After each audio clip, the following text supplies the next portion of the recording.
Hi, Mrs. McKay's class, grade 2s. Welcome to chapter 15 in Big Wish. I seem to be floating somewhere. Not like when you're floating in water and you can feel yourself bobbing up and down. In fact, floating's probably the wrong word. I only say that because my feet weren't touching the ground. I don't think there was any ground to touch. Everything was black. I mean, really black. I closed my eyes and opened them again, and it didn't make a difference. I had no idea where I was, or if I was even anywhere. I was fairly sure I wasn't in Sainsbury's anymore, but that was about all I was sure of. Evan? Silence. I wish I knew where I was. You are apart from this world, the wish answerer said. It was a relief to hear that serious news anchor's voice again. At least someone was talking to me.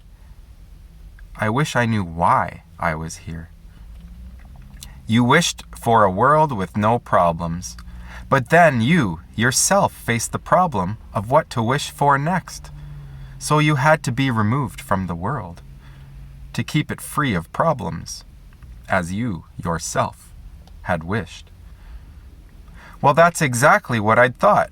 Unless I wanted to spend the rest of my life dangling around here in the dark, I'd have to allow a few problems back into the world. The wish about nobody dying? That would have to go too. We didn't want that many problems.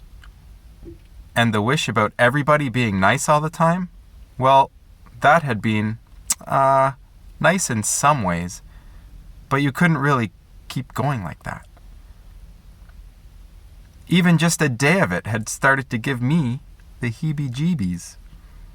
All right, I said to the wish answerer. Here's what I wish. I want the world to go back to exactly how it was 1 second before I wished everyone was nice all the time and that people would stop dying. Okay? The scene changed like a film cut.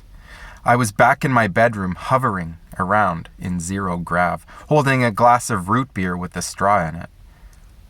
It was about 7 p.m. I could hear the dog barking out in the yard.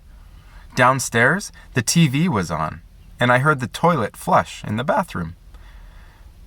The world was up and running again. I finished the root beer, positioned myself above the bed, wished for gravity to return to normal, and plopped down on the quilt. Okay. Now what? It's fair to say I was feeling frazzled. Events of the last few days had been a little extreme. I changed things so often and changed them back again that I hardly knew where I was anymore. I had almost infinite power, but in a strange kind of way, I felt almost powerless, because I no longer had any direct contact with reality. It wasn't like I was a person in the world anymore, a person who could actually be affected by stuff that went on around me. It was more like the world wasn't real to me anymore. It was a world of Lego pieces or Play-Doh that I could just remodel however I wanted. I'd turned the world into a toy. People who lose contact with reality are crazy, aren't they? Insane. And I have to say I was feeling pretty insane at this point. Maybe I should ask the wish answerer what to do. He was the only person, if he was a person, who seemed to know what was going on. I had a sudden urge for a personal interview. Wish answerer? I wish you'd come and see me. There was a sudden fierce heat. This time, it was its proper size, a rugged chunk of rock, about as big as a washing machine, standing there on skinny legs in the middle of my bedroom. I need some explanations, wish answerer. I said, what are you exactly? There is no word in your language for the kind of being I am. But you're alive, right? You're some sort of life form? I'm still not sure how it did it, since it was one big chunk of rock. But the meteor nodded. So you're not really a meteor? Nope. I merely resemble one. You would not understand. And why? I mean, I wish you'd tell me why you gave me all those wishes. You would not understand. Well, tell me anyway. To reticulicate the spar sunstrang of the universe. Oh, yeah, right. I thought it might be that. I said you would not understand. Okay, look, whatever reason you did it for, you're on my side, right? You're here to help me? I do not take sides, but I am here to answer your wishes. I'm not sure I want the wishes anymore, I said, and as soon as I said it, I realized it was true. Having all those wishes made life pointless, even down to the little things, like playing wild animals top trumps with Evan. It was no fun beating him when I knew what all his cards were, and the same went for soccer, or chess, or any game at all. There was no fun if you could just win without effort. Suppose I decided to run a marathon. As soon as I got tired, I'd wish it was over, and I'd be at the finish line. But it wasn't just sports and games. The whole of life made no sense. Life means struggling, learning, improving, practicing, achieving things. But you can't achieve anything when you only have to wish for it. All those things I'd wish to be amazing at, French, and soccer, and chess, and science, I couldn't actually enjoy them. I opened my mouth. I wish I wasn't amazing at French and soccer and chess and science anymore, only just as good as I used to be. To test myself, I tried to think what the French word for grapefruit was, and I realized I didn't know. So that was good. If I wanted to find out, I'd have to, well, find out. But I hadn't solved anything in the long run. If you've got the wishes, you can't help using them. Nobody could resist it. I took a deep breath, gulped,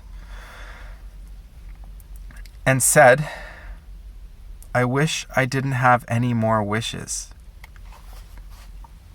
I cannot grant that wish. What? Why can't you? It is in direct contradiction to your first wish. You cannot both have a million wishes and not have them. You wished for a million wishes. You must therefore have a million wishes. Then, I wish I could go back in time to just before I wished for them and not wish for them, I said. This seemed pretty cunning to me. The wish answerer gave a snuffling noise, as if it was laughing. That's impossible, it said. A logical paradox. Why? I demanded. I wished to go back in time before, and that was okay. But you did not wish not to have your wishes. That cannot be. If you did not wish for the million wishes, then the wish to return to an earlier time and not have them could not be granted, because you would not be able now to wish. What? A sick feeling began to steal over me. But I thought I could wish for anything. I can break the laws of physics, but not the laws of logic, the wish answerer said. You have the wishes now, and there is only one logically consistent way to get rid of them. Using them all up? That is correct. And how many have I had so far? 164. Oh, well, wasn't that just terrific? That meant I had... Actually, I couldn't be bothered to do the calculation, so I just wished I knew the answer. 999,836. Well, 999,835. Now that I'd used up one on the calculation. But that was still a boatload of wishes. By the time I'd worked my way through, I'd be a gibbering wreck. And what sort of mess would the world be in? Oh, all right, I said, a bit moodily. You might as well go then. And the next instant, the meteor was gone. No goodbye or catch you later or anything. Just pfft. No more meteor, except for a slight smell of smoke. And that's the second last chapter. So I will see you next time when we finish up Big Wish. Bye!